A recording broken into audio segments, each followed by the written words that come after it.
Most people think food media is about what's on the plate. It's not. It's about what gets chosen to be seen, what gets explained, what gets remembered. Today in studio, we're talking about content production, editorial responsibility, and the standards behind food storytelling. Dalia Collantes didn't set out to work in food. She started in journalism, print, audio, public media. She followed curiosity, learned production from the ground up, and eventually became the executive producer and host of the Zest, an NPR-affiliated podcast produced at the USF campus. Hundreds of episodes in, she understands something most people don't.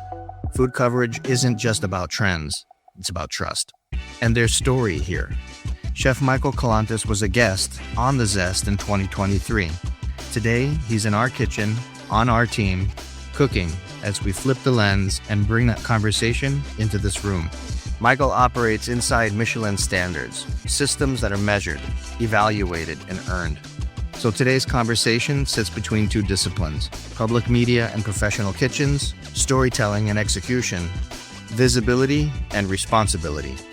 Because food isn't just content, it's culture, it's commerce, it's craft. Let's get into it.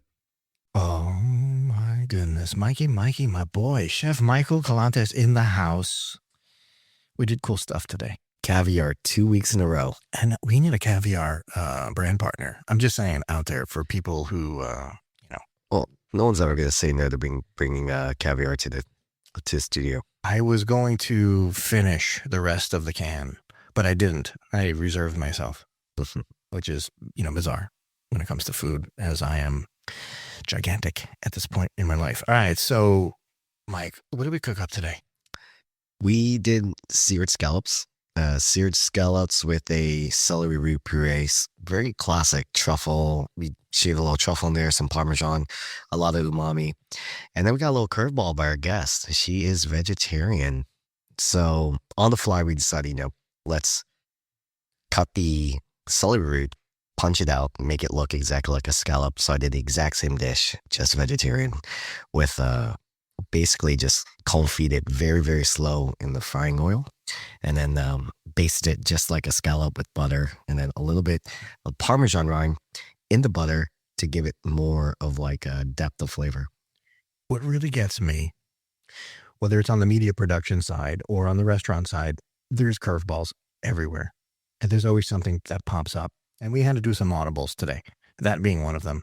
When you're able to plate 3 different dishes with the same ingredients and they're all beautiful, that's a skill set, man. And you have that. Curveballs happen at the restaurant all the time. Yesterday, we launched our 5-year menu at Soseki. That was 20 new dishes in one swoop, one day, 20 new dishes by 4 team members. And it was almost flawless. I mean, it was very, very close. And then we adapt and change. In Japanese, we call it omotenashi, which means like a wholeheartedly taking care of someone. That's Japanese hospitality. So we have a guest in the house, in the studio. I'm not going to make something she can't eat. We preach it, right? If whatever any cook, any chef makes in this house, it has to be edible, which sometimes is a issue for John, who's taking photos of, pretty plates, because you can tweak things, right? But having a guest here that is vegetarian, I was like, let's figure it out. Let's show them, right, the best way that she has to try the food. Well, it's been like 2-3 years since the last time we got to do a podcast together. So, well, I'll tell you what. There's that rack porcelain black plate with the gold trim. Oh yeah. That dish is my favorite for the day. It is so food sexy. It's literally 2 things on the plate. I mean, we decided to plate multiple ways just to see how it was. And as a chef, right, that's how the guest eats and how aesthetically pleasing. I usually stay away from the gold plates, but it really reminds me of my time at Robichon. We had a lot of gold plates, very, very old school Parisian French, and that was like perfect. Well, look, man, whatever you're doing it right. And the fact is, you've been here almost every week since Jan 1 of 2026. Bro, when I say I mean we as a team. This is such a cool thing that we're doing. And I don't see this happening anywhere else. the setup and the lineup that happens, it's really, it's fun and it's different. And I'm thrilled that you're here, man. Thank you. No, I love it. Just to cook. And then I told you that dish that we did last week is now on the menu this week at Soseki, which is crazy. Just coming from every time I bring something to the table for us to cook here, I don't really know what I'm doing, which I know drives you and John nuts. But it's also just figuring something out. And then I get to really spend time to explore it at the restaurant after it's done. So that's pretty cool. But yeah, I've been here since January. I mean, this is episode 188, right? Is that correct? Yeah, 188 today. Leaning into 200. And I mentioned to you and John, I said, you know what would be really great to do for 200? And you guys comment below if you think we should do this. No one really knows your story and the struggles and everything. We need to have that episode be really about Walk and Talk 200, everything that's brought up to this point and how it is leaving the jobs and doing podcasting, Well, that's a terrific idea. And I think we'll get Pooch in-house that day. And we should make a thing out of it. I think 200 episodes is a milestone. Being as how the average podcast, if anybody doesn't know it, it's 3. It's 3 episodes. 3 episodes, and you're selling your equipment on, Facebook Marketplace. That's how it works. I think my podcast lasted 6, so I'm above average. You are above average. All right, let's get into the day. Let's usher on our guest, Dalia Colon. Welcome to I want to say welcome back almost, because I was on your show and it feels like that kind of vibe. It's all very interconnected. You were on the Zest. Mike was on the Zest. Now I'm on your show. So thank you for having me. Oh my goodness. You know what? Thank you. Appreciate you. Did you have fun today, by the way? Oh my gosh. This is a blast. I'm the cook in my house. I don't get to sit at the counter, be served, have someone wash the dishes and ask me my opinion on, all these highfalutin topics. So this is great. This is fun. It's really cool to see behind the scenes. I'm very glad that our mutual friend introduced me to you. 100%. Hashtag Carla, just saying. You got to cut some stuff today. You actually participated in the cooking. I did. Did you expect that? Isn't this the coolest thing ever? I don't know what I was expecting, because on our podcast, The Zest, we talk a lot about food. We interview a lot of chefs, home cooks, all sorts of food historians and people like that. But we're not necessarily the place where people go to learn how to make a dish. So to be in the kitchen with such a decorated chef as Chef Mike, what a treat. I threw him the curveball that I'm a vegetarian. And it was really cool because I could see the wheels turning a little bit in his mind. And 5 seconds later, he's like, okay, got it. I know what I'm going to do. And the celery root was phenomenal. Phenomenal. So flavorful. It was perfection. If he had a month, he couldn't have made it any better. Yeah, and that was, you said you don't really you never really used celery root before, right? Correct. But isn't it cool being at this podcast and then, you mentioned it immediately. As soon as those shallots hit that butter, you're like, oh, okay, I'm in the kitchen. I smell it. It takes you into the kitchen. So that's what's exciting about what they're doing here. What we're doing here is you're there. All right. So the fact is, this is media. This is podcasting. This is all kind of cool stuff. It's food. It's, if you can't have a good time with cameras and microphones and, frying pans and scallops, you're living in a different kind of life. Dalia, you produce the Zest. You're inside a public media newsroom on a university campus, which is really cool. I got to go there. I thought it was awesome. But how does working under NPR standards shape the way that you approach food storytelling at large? Ooh, great question. I mean, okay, it's NPR. We don't use 4-letter words. We keep it family friendly. We keep it to the NPR ethical standards. But I think more than that, knowing who our audience is makes me want to dig deeper, because these are not the people who want the 10-second soundbite. They really want to understand something. They want to analyze it. And that inspires us to go beyond the surface when we started this podcast 13 seasons ago, it was how do you make a Cuban sandwich? You know, those sorts of things, which you have to do in Tampa Bay. But now it's more about the foodways than the food. So not just what we eat, but who produces it, how and why, and who benefits from it, and how is it grown, and all of those things. And that's really become an interest of mine, having evolved along with this podcast. Well, it's you're building your audience is like staying with you, and you're kind of maturing with you. 13 seasons in, right? The same audience said that was their interest is really, they want the deeper things of the podcast, which is great. It's kind of the same thing that we found in Soseki. Our anniversary is 5 years.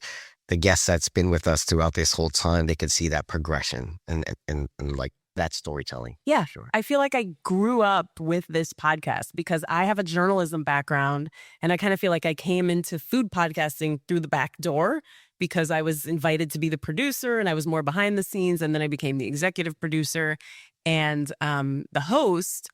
And I used to say all the time, like, I didn't go to culinary school. I'm not a chef. If somebody brings up a term and I don't know what it means, I will ask because I'm the advocate for the listener, and it's like no listener left behind.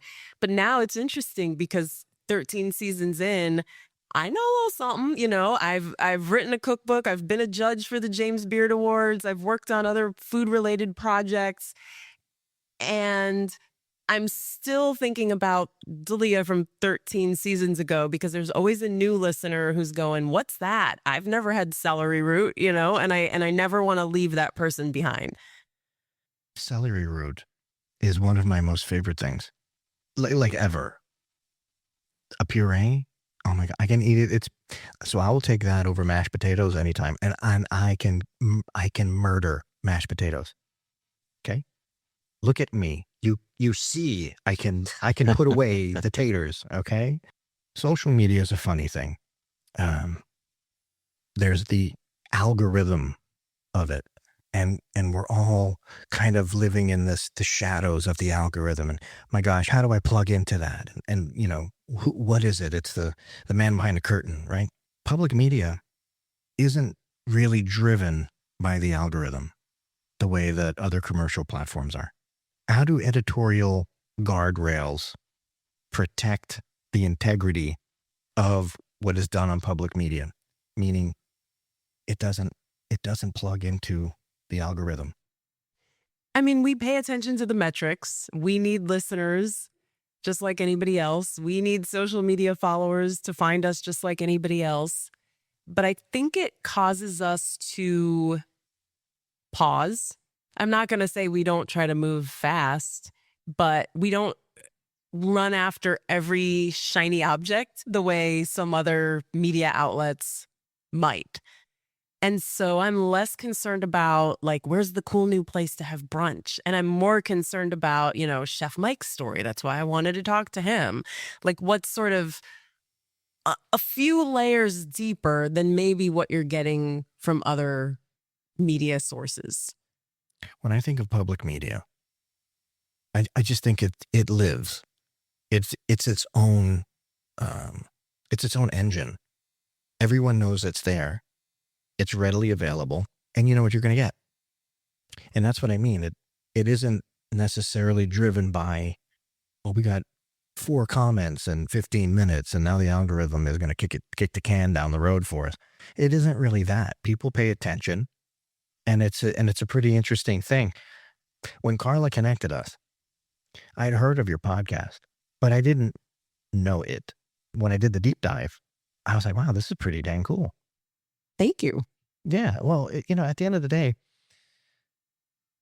when I look at other media outlets, support for Walk and Talk Media comes from Metro Food Service Solutions, trusted by kitchens that need storage and workflow that actually does the job. Learn more at metro.com. And when there's a peer who will, allow you to participate on that particular platform, it's just flattering. It's humbling. It's quite nice. So for us, having you here, it was the other effect. It was like, I can't wait for Dalia to come on our show and to reciprocate that. Yeah. Yeah. I think there's like a mutual respect and admiration because working for the NPR station, and I also have another role at the PBS station in Tampa Bay, people respect public media. They cherish it. They have memories of it from when they were a kid. They trust it. That's a huge thing. They trust us. So a podcast like The Zest is a way for public media to reach new audiences. Sometimes guests come into the studio and they've never heard of NPR or WUSF. And that's okay too, because now, we get to have another seat at the table. Well, I am such an equipment nerd, dork, if you will. So for me, it was like, oh, I get to go to the campus and the studios on campus. This is so cool. I geeked out. I was definitely that guy. Well, I'm that girl today. I'm geeking out here. I love it. So you've been doing this a while. You've mixed and produced over 300 episodes. I know what that's like. I absolutely get it. That's like half of your life gone, just in them like that. When you put it that way, you know what I'm saying. Yeah. When you're editing a voice in your headphones, what tells you a story has weight, and what tells you if it's just surface or superficial? I'd say what I'm doing right now, which is pausing, because that tells me that the person is thinking about their answer, that I've asked a question maybe they've never been asked before. I love it when somebody says, oh, what a great question. And I actually have a background also in education and in teaching. They call it wait time. When you ask someone a question, when you ask the class and nobody's hand goes up, you don't panic. You don't, tell them the answer. You give them time to process. And what I was saying earlier about how everything is so fast in mainstream media, in public media, you turn on Fresh Air on your radio later, you're going to hear pauses. You're going to hear silence for a second that makes you go, wait, is there something wrong with this broadcast? No, the person's thinking. We like intelligent answers in public media. You know what I mean? And so when I'm editing, and I do have to give a shout out to my colleague, Andrew Lucas, who edits the raw interviews, and then also Alexandria Ebron, but I'm the first and the last stop for all of the interviews. I mix the show and upload it to our website and all of that. And so when I'm re-listening to the show, I'm always listening for those pauses.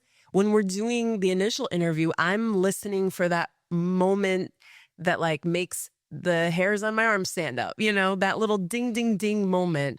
And I think there are a couple of those in every interview because yes, we're talking about food, but food is connected to literally every other part of our life. And so there's so many great insights that come out. A lot of times when I'm interviewing guests, I feel like I'm in a therapy session. So I just love it. So I agree with that 100%. And frankly, every time literally each podcast we do, I say, wow, this one's going to stink.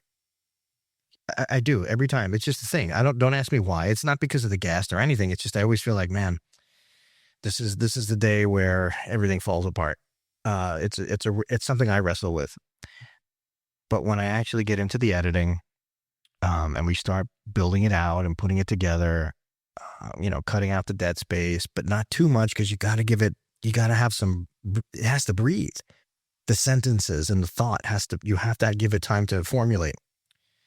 And that's interesting right there because in today's world where it's like 7-second swipes on your social media or whatever, long form media, podcasting, things like this, it's difficult to edit and allow that space because everyone thinks it should be rapid, So I get it. And Alex is going to be on the show in a couple of weeks. Yes. Alexandria Ebron. She's great. Yeah. Public media is kind of like the theater kid who dresses different than all the other kids who buy their clothes at the mall. Public media is like the kid who buys their clothes at the thrift store and cuts them apart and sews different things together. I think there's a confidence you have to not chase after what everyone else is chasing after, to not shorten those pauses when you could lose someone's attention. And maybe there are a few people who will turn the channel, but you're sticking to what you believe in and you're staying in your lane because you believe it's what's right. And there is an appetite for this longer form journalism. you didn't start in food. You came up through journalism. So you're kind of an outsider, and your perspective and your influence. I mean, how does that allow you to cover chefs and restaurants in a way where it is that different angle like you're talking about? I like being an outsider. I like asking questions that I know some other people have, but maybe they're afraid to look dumb. I will ask the quote unquote dumb question. I will come at it from an angle that maybe the other person is not prepared for. There's a flavor summit in Orlando where people from the food and beverage industry, Coca-Cola and these big companies are all getting together with these University of Florida food scientists to talk about how they can use AI to make us crave Dubai chocolate and all these things. And I was interviewing Dr. Yu Wang from the UF IFAS, which is the University of Florida Institute for Agricultural Studies.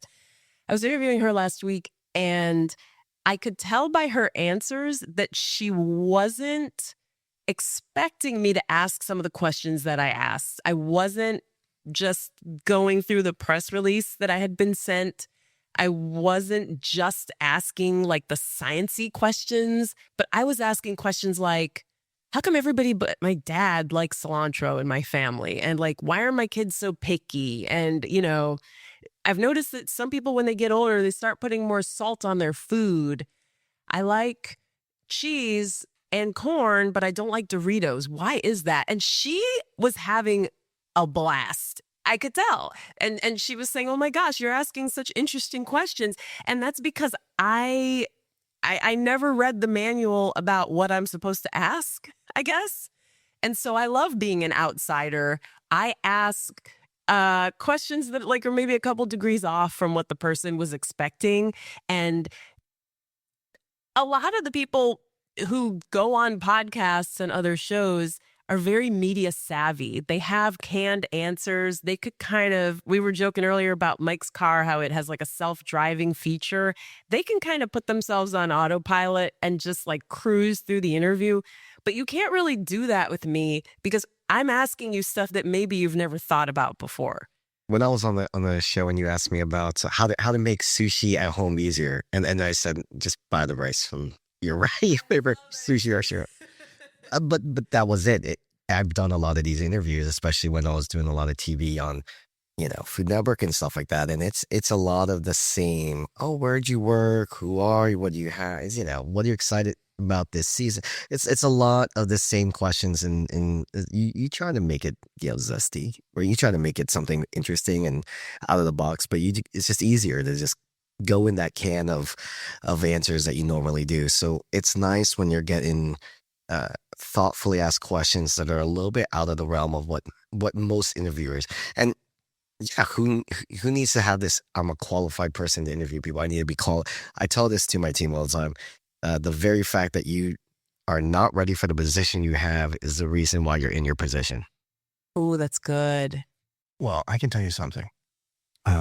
Maybe a year and a half ago, maybe 2 years ago, I was invited to sit on a panel, and it was I had two schools. It was University of Florida, and then it was maybe somewhere in Kentucky or Kansas, I forget. But it was all agricultural students, and there was about 20 kids on the internet call. That it was myself and three other media personalities, and it was an open forum, and they were asking questions about how agriculture and media work together. I can't tell you how intimidating that was. I'm 50. I'm in my 50s. I can't believe I'm in my 50s, and these are like 19, 20, 23-year-old, young adults, and they're asking really interesting, dynamic questions. Threw me for a loop, but it was really a great experience. Yeah, that happens on the Great American Teach-In. My son's in 4th grade, and even when I talk to his class, the questions that the kids ask are totally different. And sometimes I'll run through that exercise with myself. What would a kindergartner ask? What would Oprah ask? What would a homeless person ask? You know what I mean? And just like come at it from all different angles. But that's one of my favorite things about podcasting is that it is longer form. So even if you're talking to someone who has these canned answers, they're going to run out of material and you're going to catch them off guard in a good way. I want them to have fun. So when you featured Chef Michael in 2023, what were you looking for in that conversation? What made him editorially worthy for your audience? Well, I think that was right after you had gotten the Michelin recognition. So, of course, that's huge kudos to you. But more than that, I wanted to know, do those awards matter? How do they affect your day-to-day? Do they get the butts in the seats? Which I think now, after spending some time with you, it sounds like they do. So I was curious about that. And I was also curious, we talked about confidence a minute ago. The confidence it must take to have a restaurant with only 10 seats. I wanted to know all about that. Do you still have only 10 seats? Yeah, we only had 10. We get so many questions. Can we bring in another chair? Like, we literally cannot bring in another chair. So those were the main things. And then obviously he's a big name in Florida food, on the Florida food scene. And so we just wanted to like go a little deeper with him. Well, the history of it too, right? Mike, you were part of that first group of Michelin recipients in Florida. Year one Michelin, it was just a handful of us locally. I think in Orlando it was 4, Tampa nothing till year 2, and then obviously Miami sweeped it. But in the same sense, yeah, we were me and another chef from chef group were the first Filipino Americans in the world to get a Michelin star. Whoa. Yeah, I was not aware of that. That is pretty stinking cool. Pretty cool. Yeah. It was the chefs from Kasama in Chicago the same year, earlier that year, and then us the same year, and 2 Filipino chefs from Orlando. Filipinos represent too. Like, Filipinos stick together and support each other in really strong ways. Oh yeah, Filipinos get wild. Well, no, you guys are the funnest people on the planet. There's no question about that. Like, there's always going to be booze and food, and it's fun. Like, oh yeah, we know this. The first time I came on the podcast, I mean, you put a microphone in my hand, I'm gonna sing karaoke. So it's just part of our culture. What's your karaoke song? Oh, Weezer, Say It Ain't So. Oh, good one. That's fine. That's a good question. See what I'm saying? Out of the box questions, right? Say it ain't so. Oh my goodness. All right, dude. So what's I'm not gonna sing. No, not like this. No, not here. But let me tell you something. That's going to happen without question. Walk and Talk Media is proudly supported by Rack Porcelain USA, creating durable, beautifully designed tableware for chefs and hospitality professionals. Learn more at rackporcelain.com. Chef, you've been on both sides, right? You've been the guest on the NPR platform, and now you're cooking in the studio with us. There's a difference. They're both great, but what is that difference? Being a guest and then now kind of co-hosting it, you don't lose that disenchantment. I think I find myself very engaged in all the conversations where it's to the point where like, oh, I have to say something now because it's very interesting.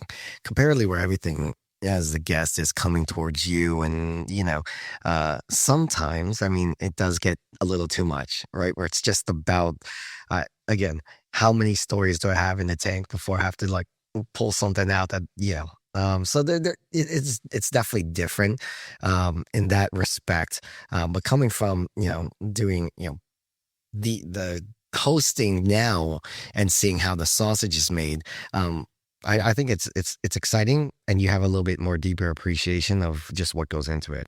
Do you feel more pressure? I'm sorry, I can't help myself. Do you feel more pressure as a guest or as a host? Well, I tried to do Carl's job one day and ask the questions. I was like, I am the worst at this. And I don't have the voice that he does. So I was like, I'm out. But I think there's definitely more pressure being the host. You have to lead in some way. And like you could tell when, I wish we had a camera here and you just watch Carl's eyes go down and he's prepping the next thing. And, he's making sure that there has to be a rhythm. right? As you're hosting these things, as we host dinners, and there has to be a rhythm that you follow, right? The dance. Oh, I didn't think about that. But like hosting a podcast and hosting dinner guests is similar because you're kind of like the ringmaster of this circus. You're the cruise director. Like you're responsible for making sure everybody has a good time. And on the podcast, it's not just the person in front of you, but it's the person watching or listening. Yeah, I bring it up to you, Carl. What do you think? You've been doing this a lot longer than I have. Well, let me tell you something right now. Dalia, when I was on your program, I never felt so free in my life with a microphone in my face. Oh, It was amazing. You know why? no. I didn't have to worry about anything other than answering the questions that Yes. are about me. Like, I know the answer. You're the expert. Yeah, You know, you weren't asking me trigonometry questions on air, right? that's You were, true. so for me, that was it's just like such a really great experience. And I am, you know, I'm not on the other side as a guest very often. I think I've been on 2 podcasts, right? So sitting here and, you know, you're a ball of nerves, right? Because at the end of the day, you have your questions, you know, you have your run of show, and you can rest assured that the guest, not maliciously, the guest is going to answer 4 questions at one time, and then you have to sit there and go, oh my gosh, all the prep, all the work I did just got destroyed. I don't want to insult the guest, so I have to audible, make some things happen, and fill the gaps. Yeah. That is horrible. That's Yes. you know what I'm saying? It's like a lot of mental energy going into making it good no matter what. If the guest isn't cooperative, if the guest isn't answering questions as like completely as you would like, you still are responsible for it at the end of the day. I interviewed, she would be good to have on your podcast, Abby Cheshire. She's on TikTok as Abby and the Galley. And during the school year, she teaches culinary arts for Florida virtual school, like online school. And then in the summer, she works on a private yacht for a family that sails from like Miami, and they go to the Bahamas and they go all over. And she has a new cookbook. But I was asking her about the pressure of cooking on a yacht. And she said, no matter what, like you have to pull it off and you have to make it look easy. They may ask for a dessert and there's no sugar on the boat, and you have to figure out how to make a dessert. And so that's kind of what you're doing as the host of the podcast and what I do. It's like, no matter what ingredients you're given, no matter what the temperament is of the guest, you have to turn it into something amazing. My ADD is on fire right now. All right, listen. So first of all, what you're describing, when I was in produce distribution and sales for 25 years, whatever, I used to sell to some yachts down in Miami. And when they shut off, they're gone, right? They're gone for a month at a time, whatever. So I used to have to like go to the warehouse, special trip, grab an order, 15, 20, 30 cases of whatever. I would have to meet on the side of a causeway, right? Because that was the only place. And it wasn't like it was this whole thing. And these chefs, and I was like, they're awesome. I hated being the sales rep because it was like you had to like literally jump through hoops. But it was such a gratifying thing to be like, I just offloaded 15 cases of stuff off of just right there where like there's no dock. It's just there's a ship and anyway, really, really great. So with that said, what you're describing is 100% accurate. I would, oh man, if I can get on the podcast circuit and just do that and be the guest, my goodness, what a life that would be. This is a really interesting gig. I don't want to say job because it is a job, but it's not a job. It's a gig, and it's really an interesting lifestyle. This is a lifestyle, not a job. It is a lifestyle, but it is work. Because when lot of people work. see you on social media, they say like, oh, you're so lucky. That looks like so much fun. And I am lucky and it is fun, but it's also a ton of work. And I don't always show you, me squinting at audio waveforms and things like that. Well, what's also like lucky is that, Michael Collantes is a Michelin-starred chef. He's lucky. And that John is lucky that he puts out freaking amazing photography. We're all just really lucky We're all as a room, so lucky. right? Yeah, there was no learn curve. There was no like getting punched in the face, No late hit in the nights. stomach, none of that. Oh, you got that fantastic guest. Okay, do you know how many emails I had to send to track that person down? Yeah, so not complaining. I love this lifestyle, as you called it, but it is a lot of work. So you should give yourself credit for that. Well, the only credit I can apply to myself is that this whole thing was a divine download, and I was the recipient of that. So I was able to through that, just here we are, right? And the people that are part of this thing now, especially now, and some of the ones who were here, from the beginning, these are all people that were at the right place, the right time. Things happened in the way they did, and here we are doing amazing things. It's really great. It's a cool thing. Chef, listening to Dalia describe public media standards, do you believe food media holds itself to the same discipline chefs are expected to operate under? Yeah, absolutely. Just having this conversation between you two, this is like sitting at the chef's counter at some place and, you guys are just talking over beers about work. Like, that's what it is. You guys are living in this lifestyle, this zone, and you guys get the same, reaching out to the same guy for a year and a half, and he finally says yes. And you guys said kind of, we're lucky in these roles that we get to do. It's going to suck. It's just what level of suck you want to get at right now, right? Like, some chefs are like, dude, I'm doing 1,000 covers a night. This is awful. I'm like, I'm doing 10 covers a night, and it's also can be awful, right? Everything can go wrong and also has gone wrong. So just to hear that, but the correlation's there, right? Anything you do in life worth living for, worth doing and being proud of, like we just talked about that when I was cooking. If I'm going to put my name on there, your stamp on it, it's going to suck because I'm going to want the best. I'm going to, require much, John, do you remember, this was a while ago, when we first started, we went to a hotel. This is back when we actually went on site and did our podcasts, at a restaurant, at a hotel, on property. That was when my first episode with you guys was. You're right. Yeah. Well, right. And that was a million years ago. We went to a place before then. I don't even remember what it was. I had a meltdown. We had, this is back when we used to have the cameras, and we had the video switchboard, and, we would run like 4 cameras. We'd have the podcast set up, and it was a lot of work. It was a ton of work to get this set up. The unit, the mixer, just decided to be like, screw you guys, I'm going home. And it just said, no, forget it. I'm not working today. And I'm trying to figure it out. And, at that time, I was the only one that knew how it worked. And I couldn't figure it out, not for the life of me.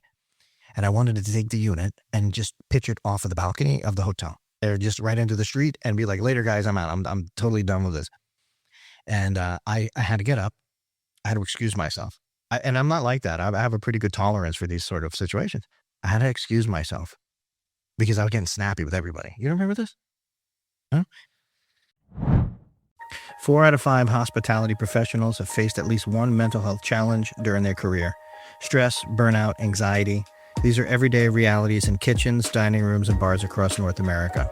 The Burnt Chef Project North America is here to change that. They provide free, anonymous support, direct care, training, and self-care resources designed specifically for chefs, servers, and hospitality staff. From therapy services to educational modules, they're answering the call for help in one of the toughest industries. It can't be done alone. Your financial support makes this possible, ensuring that every hospitality professional has access to the tools they need to thrive. Join the movement in breaking the stigma. Email uscanada@theburntchefproject.com for donation details and mailing information, or learn more about the mission at theburntchefproject.com. Took 15 minutes. I came back, unplugged everything. I think, and I didn't say what I was doing, so I think the team was probably like, what the hell is he doing? He's packing up? Anyway, long story short, went through that motion. It fixed. It came back to life, and we executed.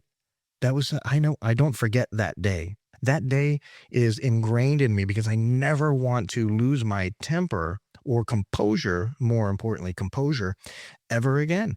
It's crazy. But these are the things that build up your character in this field. It's the same way. Like if you're in the kitchen and there's 30 tickets on the wheel that just came in, and all of a sudden you're out of an ingredient. What do? Do you melt down? No, you figure out the fix and you get it going. Oh, absolutely. There's, like you said, with your chef that was, on the yacht, you just have to, at the end of the day, people paid and you've got to produce. I mean, just like everything. So we don't have the luxury of saying, you know what, we'll get to it tomorrow.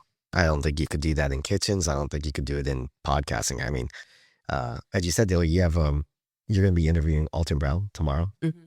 That's your one shot. Yeah. It's not like, hey, we could call you back up and restart. Right. I started my career as a reporter for the Tampa Bay Times. I was an entertainment reporter. And it was similar because I would interview a lot of celebrities, maybe a singer who's coming to town to give a concert. I've got 20 minutes on the phone with them, that kind of thing. And so I didn't really connect those dots until you just said that. But it was actually good training because you have this much time to figure it out, sometimes on the fly. And you do all this research and maybe they're a jerk. Maybe the person who you've idolized since you were a kid is a total jerk. And that has happened to me. And you still have to figure it out. My God, I hope that Alton Brown isn't that, because I appreciate him. The quirkiness, the scientific-y sort of, personality. I love that. And if I found out that, in fact, that is all facade, I will be upset. No, I have faith that he's going to be amazing. But I'm curious, Mike, what's like a moment that haunts you? Because I have those in my career where, oh my gosh, I realized I wasn't recording, or like Carl just talked about, the equipment wasn't working. So is there a particular dinner service that you just like have dreams about to this day? Dreams or nightmares? Nightmares. I mean, there's so many. I mean, even like last night, there's one thing can go wrong, and it's, at that level of the added pressure of people have an expectation of what you do, once you reach a certain point. Also, when you reach a certain price point too, we're not the cheapest guys on the block. We have to perform. We have to perform. And even last night, brand new menu, over 20 courses, all new. We had their winter menu just ended, now 20 courses in. And I don't want to say what happened, but whatever, man. So we actually make the rice for the sushi. We make 2 different types of rices. We polish it in-house. We cook it right before the guests come, and it was like a little bit under or something like that. And you have to make an audible with the team. And I said, we're just going to use some of the rice we have for, so we use 2 different rices for about 8 courses. So we're just going to use this one rice for the whole thing. In my mind, it's like, when I talk about it, like, oh, it's just rice. I'm like, oh my gosh, this is really not that big of a deal. How do you polish rice? But, so you take a little file and you polish each rice individually, one kernel at a time. We have 200 externs, and that's all they do. No, we have a miller. We have a rice miller. And, Gotcha. Yeah. But it's kind of like you're on stage, isn't it? Oh, 100%. Things you're talking about are things that happen in the kitchen that the guests may never even know about. And that's if you don't let them know. I mean, isn't that the whole point? That's why John's like, he gives us all these cue cards and points, and he has signals for when we're, here in the podcast room. But in the same sense, like my main chef yesterday said, hey, buy me more time. This rice thing was a good deal. It's like the rice thing is happening backstage. Oh, yeah. And it's like when you go to a Broadway show and it's just, okay, we're just going to like stretch you this out. You can't say, hey, cut. The show must go on. Let's reset. Give me 15 minutes. I got to, redo this. No, it's us making those little audibles. Buy me 15 minutes. And I was telling this we have a couple new kids in the fold. During those moments, what are you going to do? How are you going to react? What's your composure? That's life. Yeah. Like if you can't handle the rice, how are you going to handle when you're driving, you get a flat tire or your kid gets sick or something like that? Absolutely. This is so therapeutic. I want to leave here and smoke cigarettes. That's it. That's an abject lie. I don't like that. All right. Both of you, we live in a culture that rewards speed. Michael, craft takes time. Dalia, journalism takes time. Is the pace of modern food media outpacing the discipline of the work itself? That's really thoughtful question. Deep, man. I'm sorry. I mean, you know. Hey, what's your favorite dish, Mike? Tacos or sushi, bud. So is the work of what we're doing within the four walls of the restaurant Trump, or is it going at a pace slower or faster than what media is being able to push out? Right. We're in this media space. It has to it's a not a juggernaut. It's a beast. It consumes media, food media, social media. It's consumption. It's an engine, and you got to feed that thing, man. And here you guys are in the kitchen, right? And you have to work off of craft. Oh man, when I eat, I mean, I get so upset at my media team because I'm like, we have to be faster. We have to push out faster, more content, short format, as we're talking about. Like, I want to go into my restaurant. I want to bang out 20, 30 clips that you could use for the next 2 weeks and then go on to the next thing they have to do. So absolutely, I think it's at a rapid pace. We are, as a consumer, just consuming so much information so quickly. And I think that's why there are amazing stars that are being risen through, TikTok and short format and Instagram. But as quickly as they're rising, they're falling. To Delia's point of having her at 13 seasons, I mean, to have that longevity, and now I'm at a place in my life and career where it's like we are hitting our 5-year anniversary dinners for the whole month of March, to look back and seeing what taking the slow route got us, and that really builds foundation.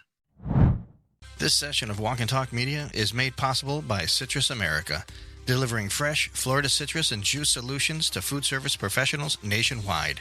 Learn more at citrusamerica.com. Listen to her. Her voice, you talk about my voice. But when we had our prep call for her show, when I was on her program, all I was thinking about was like, what a freaking voice. Do you know what I mean? Because it's, there's people who are built for this and there are people who aren't. So everybody has to find their place.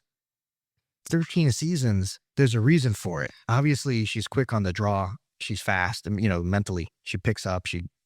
I'm talking like she's not sitting in front of me. I'm loving this. You guys are so nice. But as you said too, the average podcast is 3 episodes long and they quit, right? 3 to 5, yeah. 3 to 5. How many people they just get so disillusioned so quickly, this is not for them, that they just can't see the longevity? This is definitely a craft, as is any art form. This is a art form also, and you can look at it in a bunch of different ways. Let me say it differently. If you choose for this to be an art form, then it is, and it becomes craft. If you're doing it because it's a hobby, that's cool. And you know what? If you do 3 episodes and you realize it's not for you, and that's cool too, right? For those of us who look at this as not a hobby, and this is something that is career path oriented, which for me it is, and John obviously, and actually everybody here at the table, it's something that you take the punches, you realize that there's going to be ups and downs, and then you just figure it out and show up again and do it again, in spite of the fact that sometimes it sucks. And it does. Sometimes it really, really sucks. But then you do all the work, you do all the editing, you publish, you listen, and you go, you know what? That was all right. And I feel pretty damn good about it. I mean, 13 seasons later, how many of your favorite episodes or most popular episodes came from the ones that probably took the most amount of time, or that you said, this is gonna not do well? It's such a mixed bag. There are episodes that I thought, oh, this is just kind of filler, that turned out amazing. And then there are high profile guests that were hard to get. And those episodes just did okay. But we do a lot of workshops at WUSF. We offer free podcasting training for people who are interested. And something I always say is make it sustainable, make it fit into your life. Like, you guys have such a good work rhythm here. And I think that's why you've been so successful, because you're not doing something today that you can't reproduce next week. A lot of people go all out on those first couple episodes and then they run out of steam, or they realize, oh, I took a week off from my day job to do this, and now I don't really know how to keep going, because what happens when I go on vacation, or what happens when I'm overwhelmed with work? But what you were saying earlier, Mike, about the pace of food media, it is so fast, and it is a beast that constantly needs to be fed. But we want to produce something that stays with people for years to come. You know, I was just revisiting the conversation that we had in 2023 in preparation for today, and it holds up. It wasn't a list of the hottest restaurants, half of which are closed now. You know what I mean? It holds up. I'm reading a book right now called Indigenous Food Sovereignty in the United States. And there's a quote that I'm going to mess up, but it basically says you can prevent starvation without actually nourishing someone's whole self. And I want to nourish your whole self with this podcast. I don't just want to feed you junk food that's here today and gone tomorrow. And I think that's what a lot of the social media content is. And listen, I love to scroll on Instagram and everywhere else. I love it, but it doesn't actually fill me up. This type of conversation does. You and we, I'm going to say us here, we do not feed empty calories with what we do. No. And I'm speaking that is a, would that be a double entendre? Did I just do an M&M? I think you did. You didn't. Okay. All right. I'll take it. So what we're doing, we're not, it's not Doritos. No. Do you know what I mean? It's not that. Because food is never just about what's on the plate. It's also about the story behind it.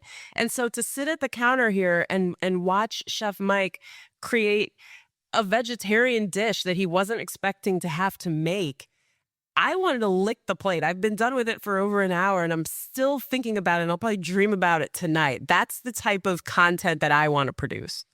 Dalia, through your Smithsonian and Florida humanities work, you've studied how communities tell their stories through food.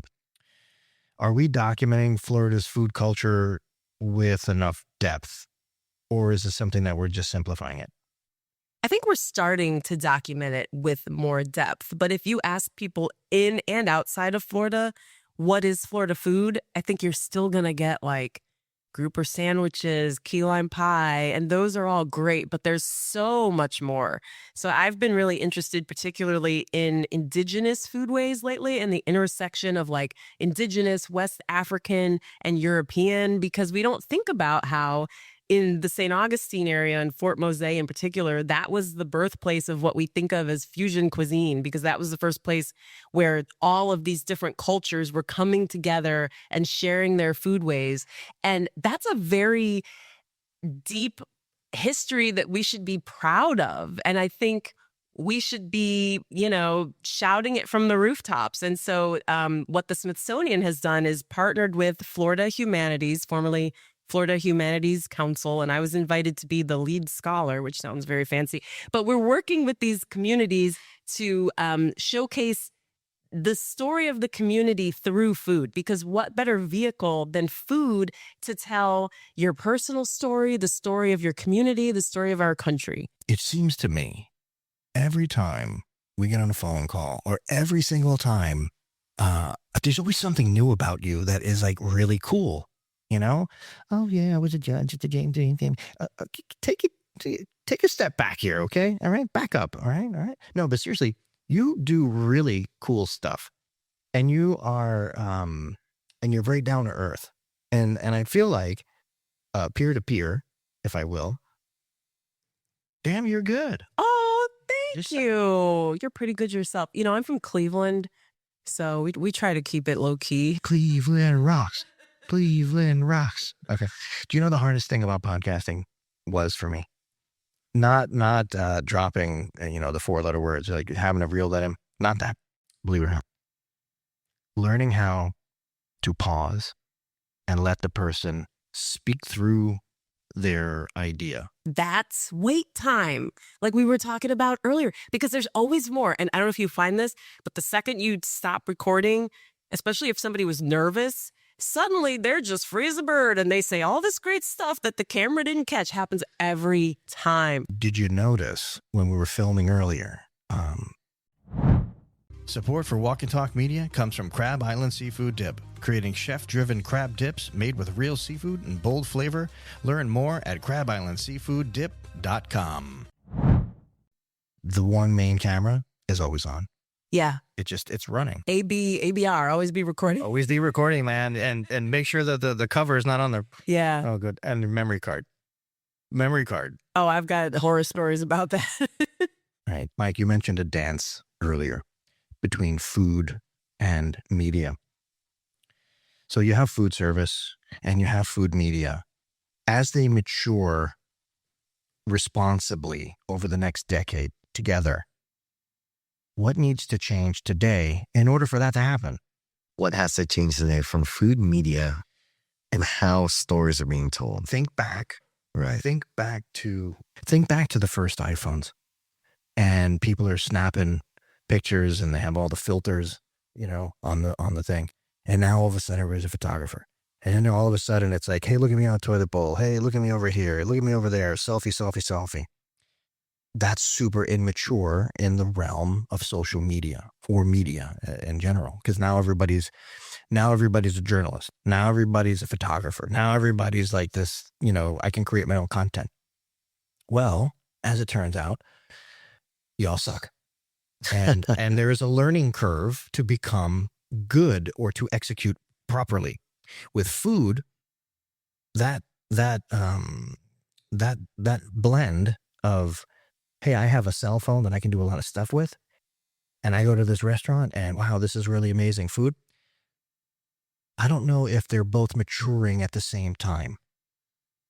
Yeah, I think what we spoke about in general of where food is now and the responsibility of how things are going in showcasing it. I think now seeing more of, like you said, this is more professional. This is a profession, seeing it as something more serious.